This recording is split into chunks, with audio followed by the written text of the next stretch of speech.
నిన్న మొన్నటి వరకు కూడా మన రాష్ట్ర ముఖ్యమంత్రి గారు ఏమన్నారు, కాళేశ్వరం అనేది కూలిపోయింది, కాళేశ్వరం అనేది కూలిపోయింది అని మాట్లాడారు.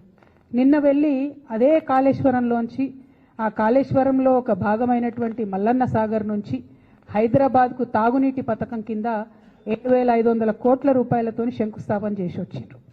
అదే ప్రాజెక్టు గత 2 సంవత్సరాలు కేసీఆర్ గారు ఉన్నప్పుడు కూడా ప్రణాళిక వేసింది 1,500 కోట్లకు.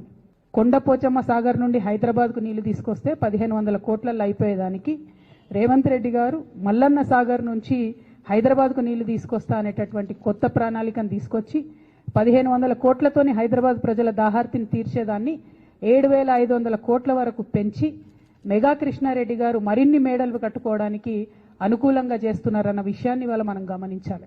మరి ఇటువంటి అన్యాయం 1,500 కోట్లు ఎక్కడ, 7,500 కోట్లు ఎక్కడ? అది రేవంత్ రెడ్డి గారి ఇంటి సొమ్ము కాదు కదా, తెలంగాణ ప్రజల సొమ్ము.